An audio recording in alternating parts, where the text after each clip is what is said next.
Kaya bago po tayo mag-start po muna ako sa isang tanong. Doon po tayo magsimula sa ating aralin. Mag-start po ako sa tanong sa umaga pong ito para sa ating lahat. So ngayon, tayo ay nasa second Sunday na ng 2026. Tama po ba? So parang medyo mabilis ang panahon, no? Parang kaka-New Year lang natin, kakakain lang natin ng fruit salad, ng Graham. Ngayon, nakakadalawang linggo na tayo ng 2026. Kaya ang tanong ko po sa ating lahat ngayong umaga ay, kamusta po ang inyong New Year's resolution? Yan. So nakapag-diet na ba ang mga nagplanong magda-diet sila?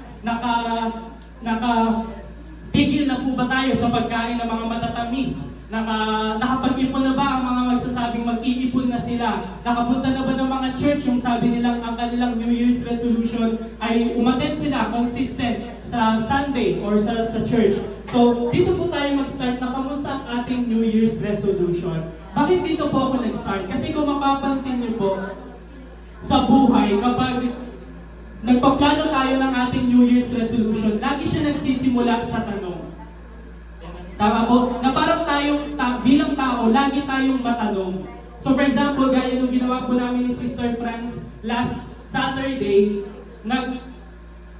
nagsulat po kami ng mga New Year's resolution namin. At yung New Year's resolution namin, lagi nag-i-start sa tanong. Parang kailan tayo mag-gym, kailan tayo magpapapayat, kailangan magkano yung iipunin natin this 2026. So, tayo bilang tao, hindi po may iwasan sa atin yung magtanong. Tama po? Na lahat sa kada umaga, kada araw ng kilos natin, araw-araw, lagi tayong nagtatanong. At tayo bilang Christian, hindi rin po tayo exempted sa pagtatanong.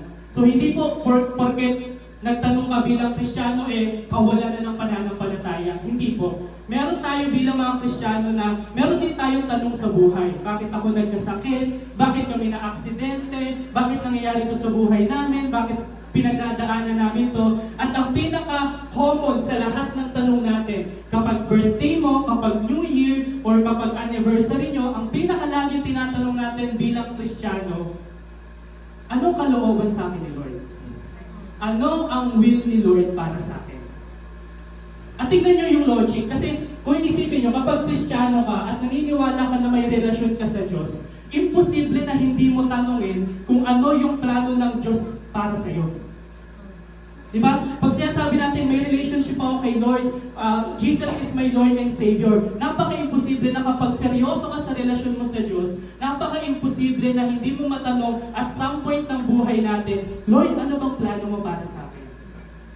Anong will mo, Lord, para sa akin? Sa family ko, sa relationship ko, sa negosyo namin, sa pag-aaral namin, sa pagtatrabaho namin, ano ang kalooban ni Lord para sa atin?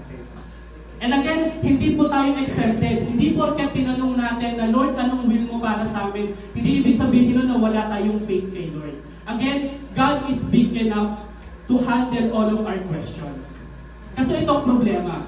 Minsan tinatanong natin si Lord, Lord, anong will mo para sa amin? Tapos minsan o madalas, inuunahan natin siya sa sagot.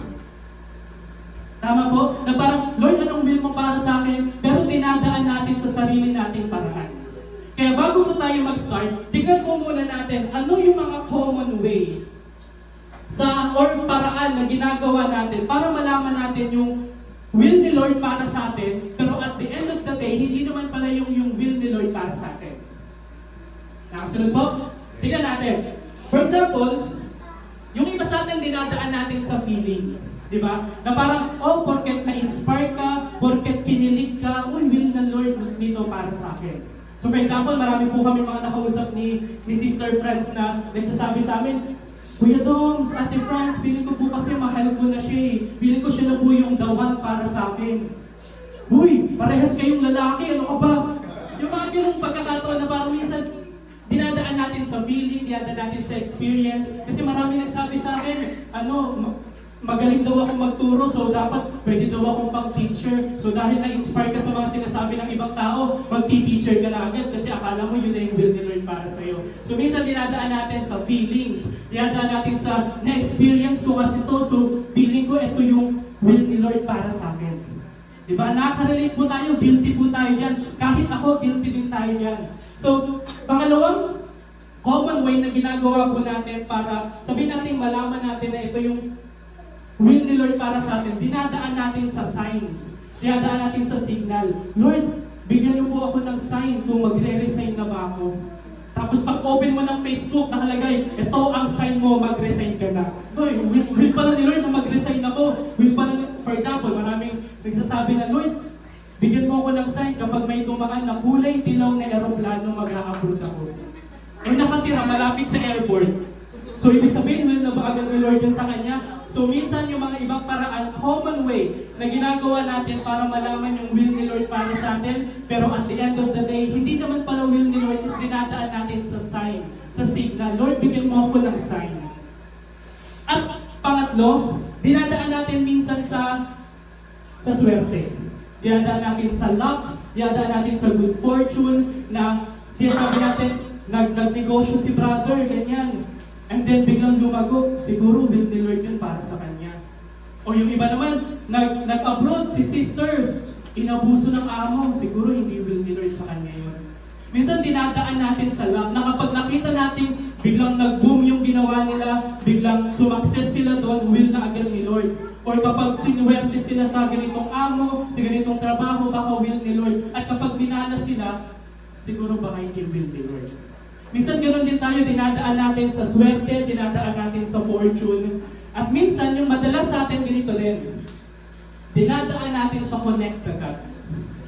Na kapag hindi natin makita or makonekta lahat ng mga nangyayari sa buhay natin, iniisip agad natin hindi will ni Lord. Especially sa mga kabataan natin na mag-moving up, na mag-take ng ating mga course. Yung iba sa inyo siguro, iniisip nyo, magdodoktor ba ako, mag-aabogado ba ako? Tapos tinry mo, magdodoktor ako. Kaso nahirapan ka, lahat ng dami mong pinagdaanan. Hindi mo makonekta lahat ng mga pinagdaanan mo nung tinake mo yung pagiging doktor. Sinabi mo, Lord, baka hindi ito yung will mo para sa akin. Yung iba sa atin iniisip natin na yung will ni Lord is something na kapag naintindihan ko siya, na-connect ko lahat ng dots, lahat ng puzzle, ito yung will ni Lord. At kapag hindi ko na-connect, hindi will ni Lord. Nakasunod po, again, isa to sa mga common way na ginagawa natin bilang mga tao, bilang mga Kristiyano. Tinatanong natin si Lord na, Lord, ano yung will mo para sa akin? Pero minsan inuunahan natin siya sa paraan. At madalas, inuunahan natin sa sagot. At lastly, yung iba naman, Christian. Yung iba, religious. Na naniniwala sila kay Lord, na Lord, anong will mo para sa akin? Pero ganito nila kung paano alamin yung will ni Lord. Magbabasa sila ng random Bible verse.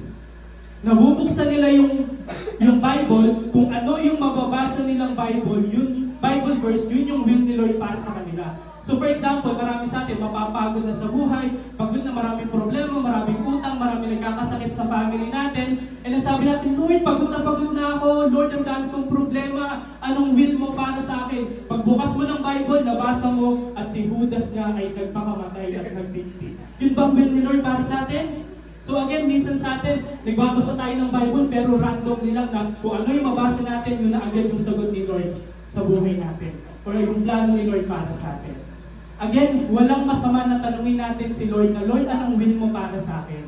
Kasi again, kung talagang naniniwala tayo na meron tayong relasyon sa Diyos, imposible na hindi natin siya tanungin ang plano niya para sa atin. Kaso ito ang problema. Gaya ng sabi ko kanina, inuunahan natin siya sa paraan, inuunahan natin siya sa sagot. Kaya sa umaga pong ito, ang aking assignment, ang aking topic po sa umagang ito, knowing God's will. Bago po natin biyahihin ang mga susunod na linggo, bago natin lakaran ang mga susunod na araw natin this 2026, ang dalangin ko po sa umagang ito ay makita natin at malaman natin sa tamang paraan at sa tamang sagot anong kalooban ng Diyos sa buhay mo. At anong kalooban ng Diyos sa buhay mo. Sa buhay natin lahat. Kasi minsan, pagdating sa God's will, ang lagi nating inuuna kasi parang iniisip natin something mysterious. Na parang ito yung something na kailangan ma-experience ko, mystical experience, na parang kailangan alamin ko siya sa sarili kong paraan. Yung misconception kasi natin pagdating sa God's will is yung something na gusto nating malaman, yung mga bagay yung mga tanong sa mga sagot natin na wala naman directly sa Bible. For example, wala naman sinabi sa Bible kung saan ka mag-aaral, kung anong course kukunin mo, kung anong edad ka magpapakasal, or kung magpapakasal ka, or kung magpapastor ka. Walang minsan direct na sagot sa Bible kung talagang ikaw, at na ito yung will ni Lord para sa atin. And something kasi sa atin, pag tinake natin, pag in-approach natin yung will ni Lord para sa atin, is something na mysterious, na kailangan kong malaman yung mga ganitong sagot sa mga ganitong tanong. Bakit hindi tayo mag-start sa will ni Lord na nasa Bible, na nakadirect, na talagang kapag binasa natin, ito yung will ni Lord para sa atin. At kapag nandito tayo at na-check natin lahat na ito yung will ni Lord, na-check tayo dito sa lahat ng listahan, kahit anong gawin natin, nasa kalooban tayo ni Lord. Nakasunod po? Okay, isa-isahin po natin yan. Meron akong 2 oras. Okay? Isa-isahin po natin yan. So umaga po ito, meron tayong 5 S na pag-aaralan. 5 S para masabi natin, ikaw at ako ay nasa kalooban ng Diyos. Okay ba?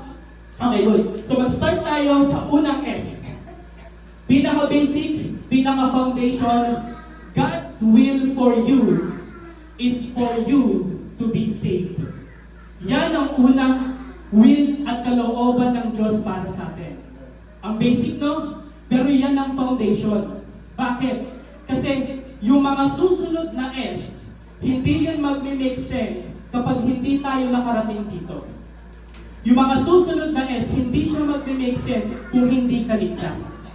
Parang ganito yan. Hindi magme-make sense na alamin mo yung kalooban ng Diyos para sa'yo if in the first place, wala kang relasyon sa Diyos. Ulitin ko. Di magme-make sense na alamin mo yung plano ni Lord para sa'yo if in the first place, wala kang relationship sa Diyos na may plano para sa iyo. Kaya dito tayo mag-i-start na ang will ni Lord para sa ating lahat, tayo ay maligtas.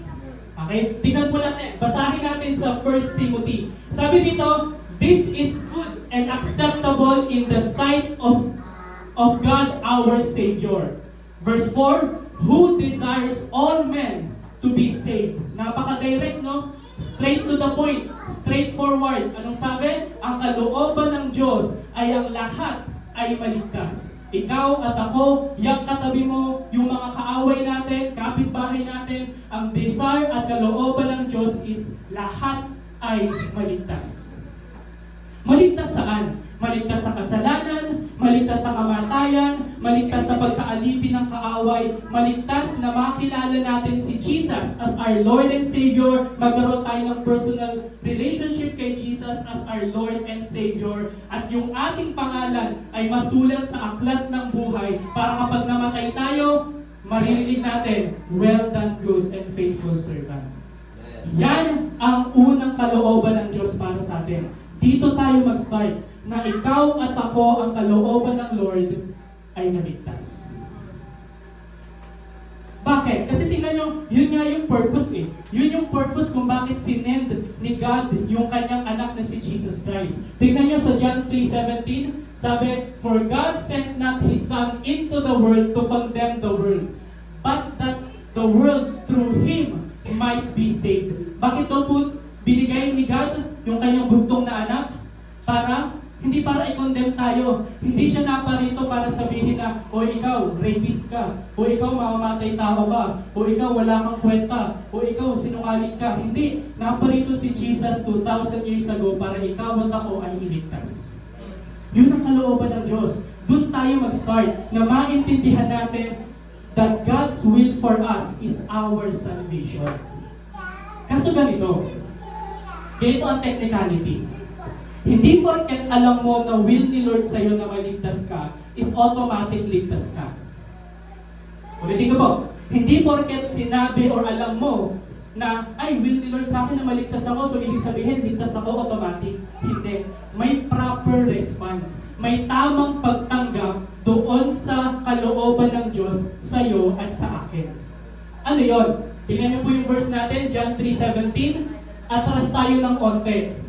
Sa John 3:16, ang puso ng Bible. Ang sabi dito, for God so loved the world that He gave His only begotten Son, that whosoever believeth in Him.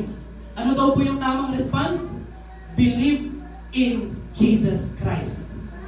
Hindi porkat alam mo na ang kalooban ng Lord sa akin maligtas ako, automatic na ligtas ako. Hindi, kailangan tanggapin yung regalo ng Diyos ng kaligtasan kay Jesus Christ. So that whoever believe in Him should not perish but have eternal life. Nakikita niyo po yung direct na will ni Lord para sa atin, ikaw at ako ay maligtas. Kaya dito natin makikita na hanggat buhay ka, hanggat may hininga ka, hanggat namumulat mo yung mata mo kada umaga, nakakalakad ka, may hininga sa baga mo, may pag-asa na makilala mo si Jesus. May pag-asa na seryosohin mo yung relationship mo kay Jesus. May pag-asa na ikaw magkaroon ng personal relationship sa Kanya at dumating sa point na ang iyong pangalan ay masulat sa aklat ng buhay. Para kapag namatay ka, diretso ka sa presensya niya. Hindi malayo sa Kanya. Kaya tingnan nyo, sabi sa Romans, the kindness of God leads you to repentance. Yung kabutihan ng Diyos na tayong buhay pa hanggang ngayon, ibig sabihin, kapatid, may pag-asa. Pwede ka pang mag-repent. Pwede mo pang makilala si Jesus. Pwede ka pang magkaroon ng relationship sa Kanya. So ito po yung unang S natin, na maintindihan natin yung kalooban ng Diyos para sa atin is for our salvation. Ngayon, ano naman to sa practical na bagay? Paano natin ito ma-apply sa pang-araw-araw na buhay? Kasi ganito yan. Kapag minsan iniisip natin yung kalooban ni Lord para sa atin, madalas iniisip natin for 10 years lang, for 5 years lang, for 2 years lang. Especially sa mga kabataan, kapag tinatanong namin, anong sa tingin mo kalooban ni Lord sa'yo? Or kapag nagtatanong sila sa amin, ano pong pang kalooban ni Lord para sa akin? Pagkatapos ko pong mag-aral, kapag may trabaho na ako, after 5 years, after 10 years, minsan iniisip kasi natin na yung kalooban ni Lord para sa atin is para sa future na. Pero kapag naintindihan natin na yung kalooban ng Diyos para sa atin is for our salvation, yung kalooban ni Lord para sa atin is for eternity.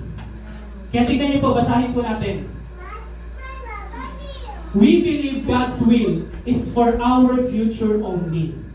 Little do we know, God's will is set first and foremost for our eternity, our salvation. Ano po ito sa practical na buhay?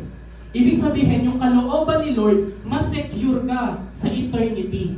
At kapag secure ka sa eternity, si Lord ang bahala sa iyo kada bukas. Si Lord ang bahala sa iyo sa future mo. Si Lord ang bahala sa iyo sa 2 years mo, sa 5 years mo, sa 10 years mo, kapag nag-50 ka na, kapag nag-60 ka na, ang loloobin ni Lord, kapag nag-70, 80, 90 ka na, ang kalooban ng Lord para sa atin, mas-secure yung eternity, hindi lang yung future natin. Kasi minsan iniisip natin pagdating sa God's will, Lord, ano ang plano mo? Ano ang kinabukasan ko sa iyo? Pero yung kalooban ng Diyos sa atin is salvation, which is for us to be secured for eternity. That's the will of God. Kaya ang tanong po natin ngayon sa umaga nito, sure ka ba na ligtas ka? Sure ka ba na may relationship ka kay Jesus? Nakasunod po? Kaya yan ang unang ating S. Ang kalooban ng Diyos sa iyo at sa akin na tayo ay maligtas. Pero hindi dito nagtatapos. Okay, sabihin natin, check ka na sa unang kalooban ng Lord, which is yung salvation. Dadako tayo sa pangalawang S na second step ng kalooban ni Lord para sa iyo. Ano yun? God's will for you is for you to be sanctified. Okay, ligtas ka na. Next step tayo, sanctification. Ano yung sanctification? Basahin po muna natin yung verse. Sabi sa 1 Thessalonians chapter 4, verse 2 to 3, for you know what commandments we give you by the authority of the Lord Jesus. Tingnan niyo po sabi sa verse 3, this is the will of God. Very straightforward, very direct, very straight to the point. Ano daw po ang kalooban ng Diyos? Your sanctification. Ano yung sanctification, Brother Doms? Hindi ko na i-explain to doctrinally. Ano yung sanctification? Simple lang. Sanctification is the process na isi-set apart ka ng Diyos para sa Kanya. Na lilinisin ka ng Diyos, na babaguhin ka ng Diyos para sa Kanya. Bigyan ko kayo ng example. Yung upuan na meron kayo, pinili yan na yan ang pinakamatibay, yan ang pinakamaayos na upuan para magamit natin. Ganon din yung sanctification.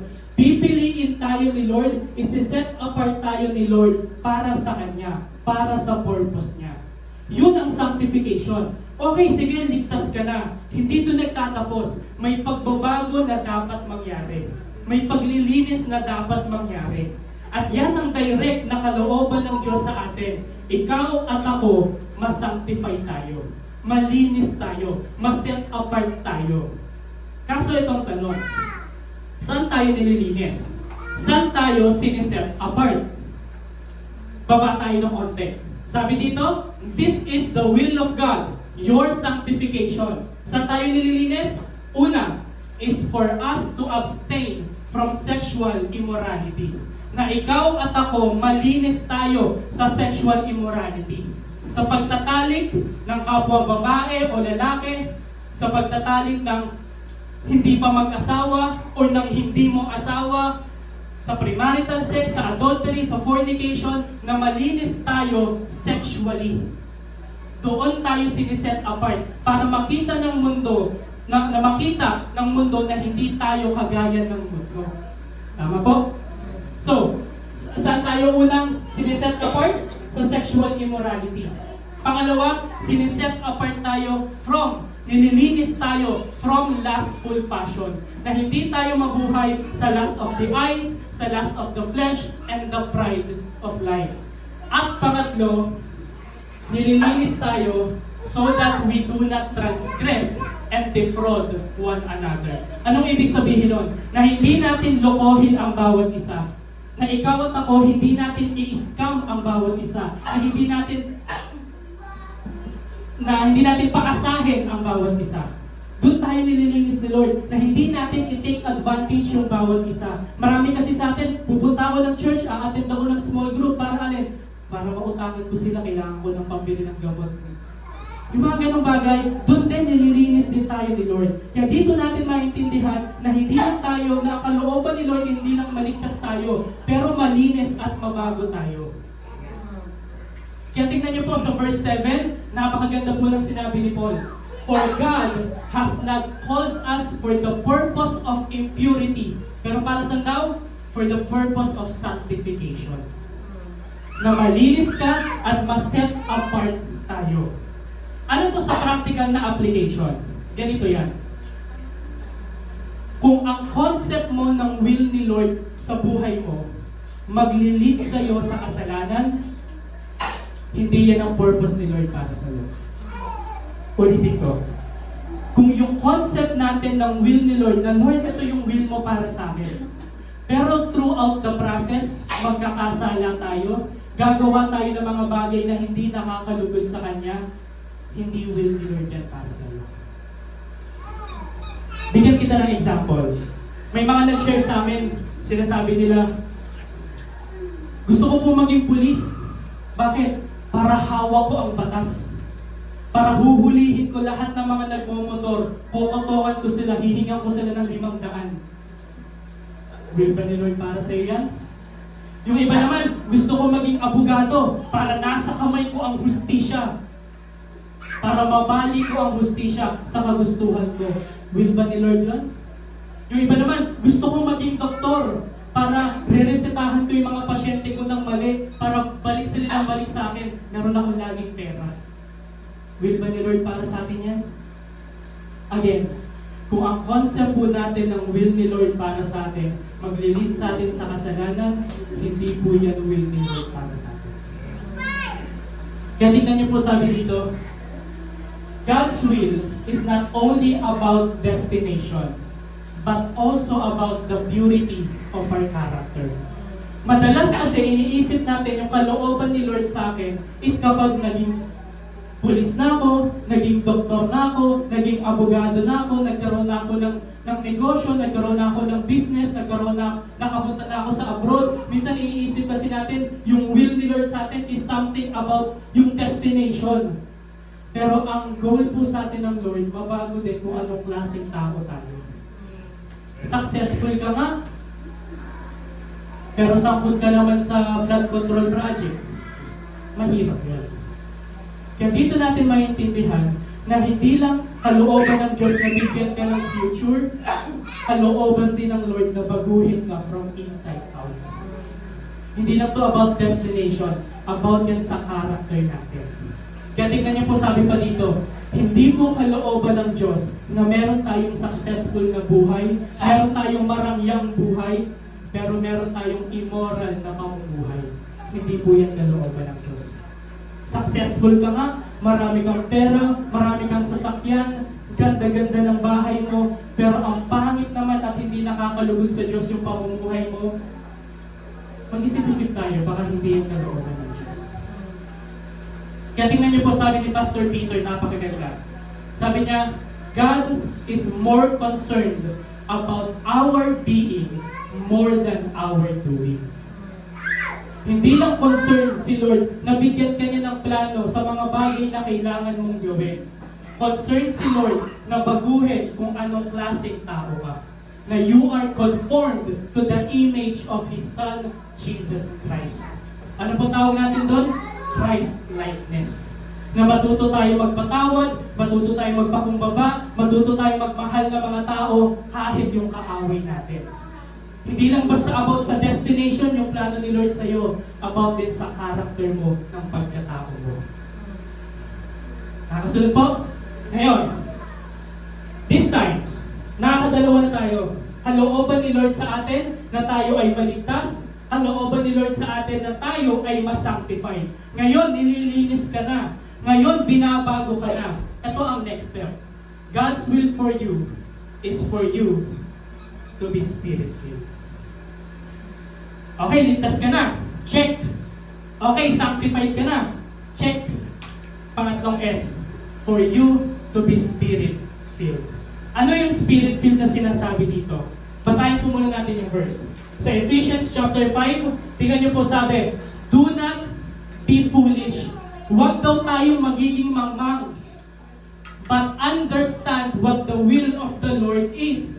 Huwag daw tayo magiging mangmang sa buhay na to. Pero intindihin natin kung ano ang kalooban ng Diyos. At ano daw yung kalooban ng Diyos? That we are filled with the Spirit. Na tayo ay mapuspos ng banal na Spirito. Mamaya i-explain ko po kung anong ibig sabihin nun. Pero madalas sa atin, kapag sa usapang feel ako ng Holy Spirit, is something na lagi nating sinasabi. Na, uy, umattend ako ng church. Ibig sabihin, filled na ako ng Holy Spirit. Hindi yun. Hindi nakabase sa sinasabi natin, feel ako ng Holy Spirit, na filled ka talaga ng Holy Spirit. Pero makikita sa action at makikita sa buhay natin. Bago natin pag-usapan kung anong ibig sabihin ng filled by the Holy Spirit, tignan muna natin yung kabaliktaran. Kapag hindi ka nabubuhay sa Espiritu, saan ka nabubuhay? Sa laman. So hindi mo lang basta masasabi na filled ako ng Holy Spirit by confession, by profession. Pero makikita natin na filled tayo ng Holy Spirit by actions. Pero kapag hindi ka filled ng Holy Spirit, nabubuhay ka sa laman. At ito yung signs and symptoms na hindi ka filled ng Holy Spirit. Ito yung signs and symptoms na ikaw at ako ay baka namumuhay sa laman. Ano pong sabi dito? Now the deeds of the flesh are evident, which are immorality, impurity, sensuality, idolatry, sorcery, enmities, strife, jealousy, outburst of anger. Kapag magagalitin ka, kapag maiinisin ka, baka hindi ka filled ng Holy Spirit. Disputes, dissensions, factions, ito yung pag-aaway-away, ito yung biglang nag-grupo-grupo kayo para sirain yung isang tao, hindi po yan being filled by the Holy Spirit. Drunkenness, yung lasing ka, carousing, yung hindi maayos yung behavior mo, hindi yan being filled by the Holy Spirit. At sabi dito ni Paul, and things like this of which I forewarn you, just as I have forewarned you before, that those who practice such things will not inherit the kingdom of God. Again, pagdating sa being filled by the Spirit, hindi siya nakadepende sa salita. Nakadepende at makikita yan sa gawa. Ito yung signs and symptoms na tayo ay nabubuhay sa kasalanan, nabubuhay sa flesh. Pero ito ang being filled by the Spirit. The fruit of the Spirit is love, joy, peace, patience, kindness, goodness, faithfulness, gentleness, self-control. Against such things there is no law. Ano pong ibig sabihin nito? Hindi natin masasabi na filled ka ng Holy Spirit kapag hindi ito nakikita sa buhay. At yan ang kalooban ni Lord para sa atin. Ikaw at ako, matuto tayong magbigay ng love, meron tayong joy, meron tayong peace, meron tayong patience. Ito yung mga benefits na makukuha natin kung nasa kalooban tayo ng Diyos. For us to be filled by the Holy Spirit. Ano to sa practical na application? Kung mapapansin niyo sa buhay, hindi man lahat may sagot eh. Or hindi lahat may sagot agad. For example, nag-aaral ka, hindi mo naman masasagot agad na, Lord, ano yung course na kukunin ko? Saan ako mag-aaral? Ano ang ipurperso kong trabaho? O yung may mga trabaho dito, hindi naman siguro agad may sagot na magre-resign na ba ako? Mag-i-stay ba ako sa trabaho ko? O yung may mga negosyo dito na magsasara ba ako ng business? Magtatayo ba ako ng panibagong branch? O yung mga iba dito na siguro nagpe-pray na, Lord, will mo ba sa akin na mag-abroad ako? O dito na lang ako sa Pilipinas magtrabaho? Lord, will mo ba na mag-mission ako? O dito na lang muna ako mag-serve sa church? Minsan sa buhay, hindi lahat laging may direct na sagot. At hindi laging may sagot agad. Pero tingnan niyo po sa application, kapag feel ka ng Holy Spirit, knowing God's will is not based on our ideas. Hindi ka na nakadepende sa emosyon, hindi ka na nakadepende basta sa motivation, hindi ka na nakadepende basta sa preference mo. It is that you are being filled by the Holy Spirit. At minsan, we may not get all the answers, but having the fruit of the Spirit, wherever we are already in God's will. Minsan hindi natin makuha agad yung sagot. Pero relax ka lang. As long as may nakikitang fruit sa'yo ng Holy Spirit, kung nasaan ka man, nasa kalooban ka ng Diyos. Marami nagtatanong, hindi ko alam kung magre-resign ako sa trabaho ko this 2026 or kung maghahanap ako ng panibagong na pagkakakitaan or ng business. Relax ka lang. Minsan hindi natin masasagot agad. Pero ang tanong, meron ka bang love? Meron ka bang joy? Meron ka bang peace? Meron ka bang faithfulness? Meron ka bang self-control sa pag-aaral mo, sa course mo, sa pagtatrabaho mo, sa negosyo mo? Relax ka lang. Hindi natin kailangan ng sagot agad. Basta kita yung fruit ng Holy Spirit, nasa kalooban ka ng Lord. Nakasunod po? So, nakakatatlong S na tayo. Pinag-usapan natin yung unang kalooban ng Diyos para sa atin. Ano po yun? Salvation. Pangalawa, sanctification. At pangatlo is for you to be filled by the Holy Spirit. So far, so good. Tama po? Na parang, ito pala yung kalooban ni Lord para sa akin. Na maligtas ako, na magkaroon ako ng relasyon sa Kanya, na masanctify ako, na malinis ako, na baguhin ako ni Lord. At kalooban din pala ng Lord sa akin na ma-feel ako ng Holy Spirit, na mapakita ko tong mga bagay na to. So far, so good. Pero ang susunod po nating S, dito magkakaalaman. Kalooban sa'yo ni Lord is for you to suffer. Yan na.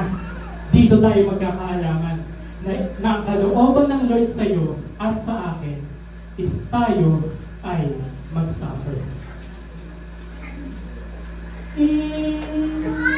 Kanina, sobrang astig no? Kanina, amazing. Ligtas ako. Nililinis ako ni Lord. Feel ako ng Holy Spirit. Pagdating ng pang-apat na S, kalooban pala sa akin ni Lord na magdusa ako. Bakit? Kapatid, hindi po tayo prosperity gospel dito. Hindi po tayo health, wealth, prosperity, and happiness. Dito sinasabi natin at tinuturo natin na kapag sumunod ka kay Lord, minsan dadaan ka sa problema. Si Jesus na mismo nagsabi, in this world, you will have troubles. But take heart, I have overcome the world. Part ng kalooban ng Lord para sa atin is tayo ay dumaan sa mga trials, sa mga problems, sa mga difficult circumstances. Bigyan ko po kayo ng isang kwento. Itong kwento na po ito ay sobrang malapit sa puso namin. So meron po kami kaibigan ni Sister Franz na Christian family din sila. Naglilingkod sila kay Lord simula parang bata pa kami, high school pa lang kami, Christian na yung family nila. At sobra po sila sa paglilingkod sa Lord. Talagang nakikita mo sa puso nila na willing sila na maglingkod, na mag-serve sa Lord. At parang last year, parang early last year, mga around March or April, dumating na sa transition ng buhay nilang pamilya, yung paglilingkod sa Diyos. Ano pong ibig sabihin nun? Yung haligi ng kanilang tahanan, yung papa, daddy, nung kaibigan po namin ni Sister Franz, i-ordain na bilang pastor. So, ang astig, parang wow, ito na. Talagang may kita namin yung paglilingkod namin sa Lord. Talagang dito na kami papunta sa patuloy na pagsuserve sa Kanya, pagpapagamit sa Lord. And then habang nasa kapihan po kami, biglang na-share sa amin ang kaibigan namin na, alam mo, feeling ko, dadaan kami sa pagsubok eh. Kasi hindi biro na sumagot yung papa ko ng oo, na ma-ordain na siya bilang pastor. Tama naman, di ba? Tama naman, hindi biro na maging pastor. Sabi niya, feeling ko dadaan kami sa pagsubok. Feeling ko, itetest ni Lord yung faith namin na kapag sumagot kami sa Kanya ng oo, kaya namin panindigan. Yun yung usapan namin sa kapihan dati. And then months after ng ilang buwan, na-ordain na yung papa niya bilang pastor. So far so good. Walang nangyayari. Pero lagi niyang binabanggit sa amin, feeling ko dadaan kami sa pagsubok. Feeling ko itetest yung faith namin. And then makalipas ng ilang buwan, eto na yung problema. Dumating na yung test ni Lord para sa kanila. At yung test ni Lord sa kanila, hindi lang yung simpleng problema na nawalan sila ng trabaho, na nawalan sila ng bahay, nawala silang pang-ulam. Hindi ganoon, hindi simple. Sobrang bigat na pagsubok. Anong nangyari? Yung papa, yung daddy nung kaibigan namin ni Sister Franz, yung inordain na pastor, nagkabukol sa utak. Bukol sa utak. Parang minsan iisipin mo, hindi yun biro ah. Bukol sa tuhod, pwede pang sipa-sipahin mo lang ganyan, pahiran mo ng kateng ko, okay lang yun. Pero bukol sa utak, hindi biro yun. Kasing laki ng baseball, yung bola ng baseball, nasa utak.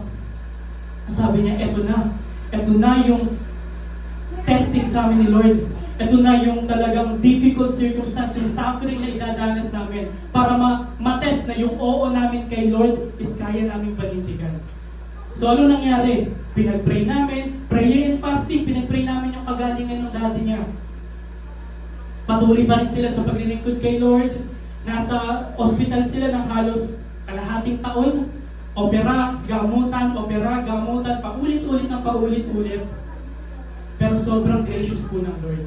Sobrang buti at faithful ng Lord. Alam niyo po kung bakit? Kasi simula nung inoperahan siya, simula nung na-admit sila sa hospital, inoperahan yung bukol niya sa utak, lahat ng gamutan, halos umabot ng 1 milyon yata yung bill nila sa hospital. Ni piso wala silang binayaran. Ni piso wala silang binayaran. Binayad lang nila yung tuhod nilang nakaluhod sa Panginoon. Ano pong lesson natin dito? Na kalooban po ng Diyos sa atin, hindi lang basta smooth yung ating buhay. Magkakaroon tayo ng suffering, magkakaroon tayo ng problema, pero tignan niyo po sabi ni Lord, for it is better, mas mabuti daw, kung loloobin ng Diyos, ikaw ay magdusa sa paggawa ng mabuti kesa sa paggawa ng masama. Kung maglilingkod ka kay Lord, kung seryosohin mo yung relationship mo kay Lord, dadaan ka sa test, dadaan ka sa mga challenges ng buhay. Relax ka lang. Iyan ay para malaman mo na yung pananampalataya mo sa Kanya, totoo. Alam na ni Lord kung totoo ka o hindi eh. Bakit? Kasi all-knowing siya. Yung testing is para sa'yo na malaman mo at malaman ko kung totoo yung pananampalataya natin sa Kanya. Kaya ako po nasabi ko, na-share ko po ito sa youth, sa service po namin, sa sharing namin one time. Hindi porket dumaan ka sa problema, hindi ibig sabihin na walang plano si Lord. Kasama yun sa plano niya. Kasi minsan iniisip natin, yung kalooban ni Lord sa atin, yung plano ni Lord para sa atin is laging positive eh. Laging benefit, laging yung something na meron tayong madadala na laging for our advantage. Hindi, dadating yan lahat sa pagsubok. Kasama yan sa plano niya. Kasama yan sa package ng plano ni Lord para sa atin. Kaya anong sabi? All bad things, all good things, all things work together for our good. Ang tingnan niyo po sabi dito, sabi ni Peter, after you have suffered for a little while.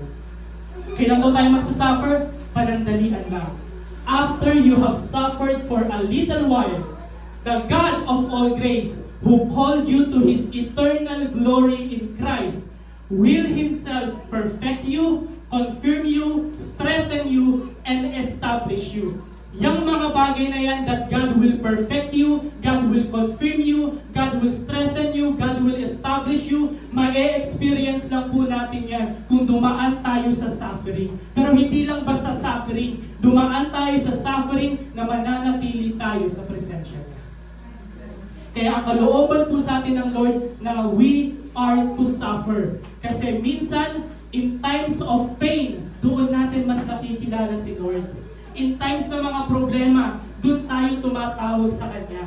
At alam ni Lord yan, matigas ang ulo natin eh. Kapag puro blessing, kinakalimutan natin siya. Pero kapag puro problema, tumatawag tayo sa Kanya. Kaya minsan nagpapadala siya ng problem para maalala natin siya. Kaya kalooban po ng Lord sa iyo at sa akin, dadanas tayo this 2026. Nakaka 2 weeks pa lang tayo. Napakadaming linggo pa. Napakadaming araw pa. Marami yung iba sa atin. Dadaan tayo sa sakit. Mababaon tayo sa utang. Minsan malulugi tayo sa negosyo. Mawawalan tayo ng trabaho. Take heart. All things work together for our good. At hindi dahil nag-persevere tayo, kundi dahil faithful si Lord sa atin no matter what happened. Hindi po yung nakadepende na, kasi masipag ako. Kasi nagtiwala ako kay Lord. Hindi. Kasi mapagkakatiwalaan yung Lord na pinagkatiwalaan mo. It's not about you, it's about Him. Kaya dito po tayo magtatapos sa huling S. God's will for you to suffer, God's will for you to say thanks. Yan ang panglimang S na ikaw at ako matutunan natin na magpasalamat sa Diyos. Kaya sabi po ni Paul sa 1 Thessalonians, in everything, give thanks, for this is God's will for you in Christ Jesus. Ano sabi? Sa lahat ng bagay, magpasalamat ka kasi yan ang kalooban ng Diyos sa iyo kay Kristo Jesus. Ano po ibig sabihin nito? Ibig sabihin kapag mareklamo ka, kapag mainisin ka, kapag onting inconvenient lang, gusto mo lang murahin si Lord, baka wala ka sa kalooban ni Lord. Pero yung kahit onting blessing o malaking blessing o anuman provision sa iyo ni Lord, good things or bad things, marunong tayong magpasalamat, nasa kalooban ka na Lord. Nahihirapan ka sa course mo, nahihirapan ka sa pag-aaral, magpasalamat ka, you are already in God's will. Nasa trabaho ka, sobrang sungit ng boss mo, magpasalamat ka, you are already in God's will. Hindi natin kailangan na marangyang buhay para masabi natin nasa kalooban tayo ng Diyos. Kahit anong estado ng buhay, basta may contentment, may pagpapasalamat, we are already in God's will. Kaya kapag magpagpasalamat ka, yung attitude pa lang na, Lord, salamat itlog kami. At kinabukasan, Lord, salamat pritong itlog. Tapos kinabukasan, Lord, salamat nilagang itlog. Nasa kalooban kayo ng Diyos. In everything give thanks, kasi yan ang kalooban ni Lord sa iyo at sa akin. Kaya yung kalooban ni Lord na dumaan tayo ng suffering at yung kalooban ni Lord na magpasalamat tayo, magkapatid yan eh. Kaya tignan nyo, sabi ni James, consider it all joy. Na parang mag-rejoice ka kung dumadaan ka sa suffering. Bakit? Kasi yung testing ng faith mo, mag-produce sa'yo ng endurance. At yung endurance, kapag nag-persevere ka, maturity. Hindi niyo po ba napansin kapag dumadaan tayo sa mga may hirap na bagay, doon tayo nagiging mature, doon tayo natitest at nahuhubog yung character natin, yung pagiging Christ-like natin. Kaya kapag yung kalooban ng Diyos na dumaan tayo sa suffering, kalooban din ng Lord na tayo ay magbigay ng pasasalamat. Kaya consider it all joy kasi yung testing ng faith mo magpo-produce ng endurance at yung endurance, maturity. Ngayon, ano po lahat ng mga pinag-usapan natin? As a summary, yung mga lahat ng 5 S na pinag-aralan natin ng kalooban ng Diyos para sa atin, God's will for you is to be saved. God's will for you is to be sanctified. Kalooban ng Diyos sa iyo na ikaw ay ma-fill ng Holy Spirit. Kalooban ng sa iyo ng Lord na ikaw ay dumaan sa suffering. Kalooban sa iyo ng Lord na ikaw ay magbigay ng pasasalamat sa lahat ng aspeto ng buhay mo. Ito ang application. Siguro yung iba sa inyo nagtatanong, ang topic namin, God's will. Siguro makakakuha ko ng sagot kung mag-a-abroad ba ako, kung magre-resign ba ako, kung mag-shift ba ako ng course, dito ako mag-aaral, anong kukunin ko, anong mangyayari sa akin after 50, after 60 years. Relax ka lang. Siguro yung iba sa atin, iniisip nyo na, gusto ko ng sagot sa specific na tanong ko. Kung anong kalooban ni Lord sa akin, right here, right now. Pero ito po ang lesson. Kung check ka sa lahat ng yan, kung safe ka, kung sanctified ka, kung spirit-filled ka, kung suffering ka, kung saying thanks ka, gawin mo lahat ng gusto mo. Ha? Oo, gawin mo lahat ng gusto mo. Kung check ka sa lahat ng yan, mag-aral ka kung saan mo gusto, kunin mo yung course na gusto mo, mag-stay ka sa trabaho mo kung gusto mo, mag-abroad ka kung gusto mo, magtayo ka ng negosyo kung gusto mo, bumili ka ng kotse kung gusto mo, bumili ka ng bagong motor kung gusto mo, kung check ka sa lahat ng yan, gawin mo lahat ng gusto mo. Bakit? Kasi kung check ka sa lahat ng yan, you are already in God's will. Wherever you find yourself, kung ligtas ka, sanctified ka, filled ka ng Holy Spirit, suffering ka for the glory of Christ, you are saying thanks, you are already in the will of God. Paano ko po nasabi? Ito ang application.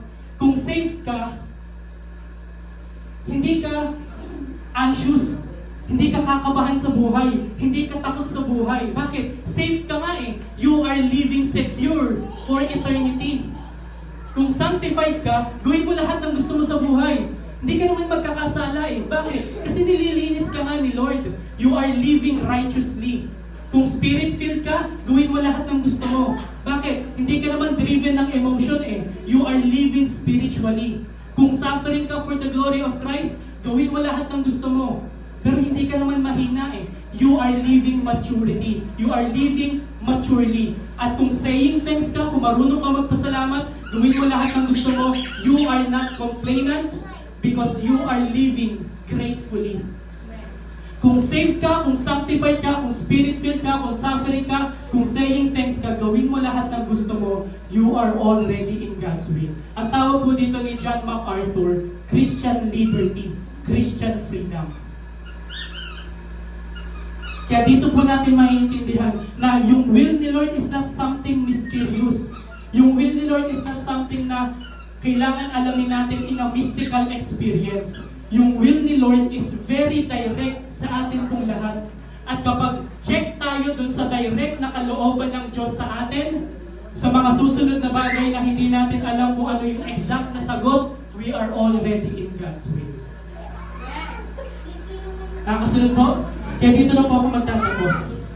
Sa verse na binasa po natin kanina.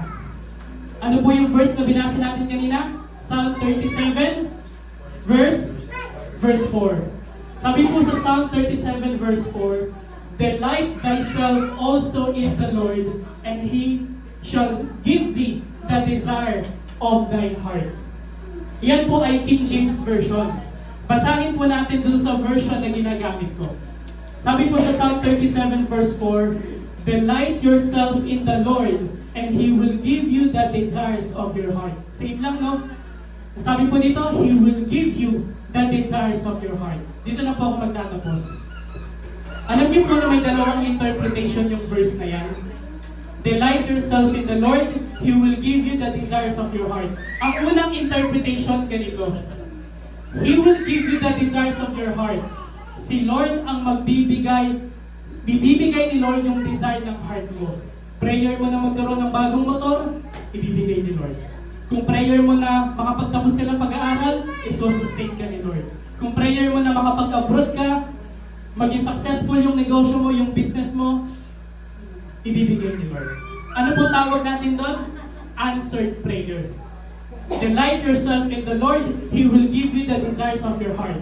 Yun ang unang interpretation. Ang pangalawang interpretation ganito. Delight yourself in the Lord, He will give you the desires of your heart. Si Lord ang magbibigay ng desire sa puso mo. At kapag si Lord ang nagbigay ng desire sa puso mo, kapatid, align yan sa puso niya. Ano pong tawag natin doon? Spiritual maturity. Kaya this 2026, bago po natin lakbayin, bago tayo magbiyahe sa mga susunod na araw, sa mga susunod na linggo, this taong 2026, ang dalangin ko po, matutunan natin mag-pray na Lord, hindi lang ibigay mo yung gusto ko, pero Lord, ibigay mo yung desire ng puso ko na align sa puso mo. Yun ang tamang way para malaman natin ang kalooban ng Diyos. Kaya sabi po dito, God will give us the desire of our hearts more aligned with His heart.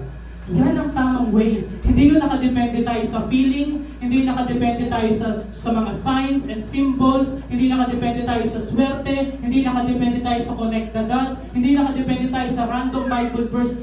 Pagbukas natin ng Bible, ang tamang way para malaman natin ang kalooban ng Diyos, Lord, give me the desires of my heart aligned to your heart.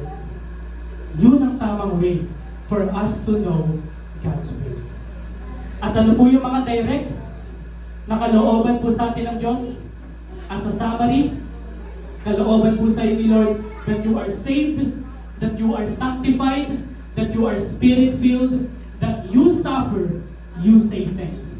Kung nasan ka man sa trabaho, kung nasan ka man sa pag-aaral, kung nasan ka man sa estado ng buhay mo ngayon, kung check ka sa lahat ng yan, do whatever you want. You are already in God's will.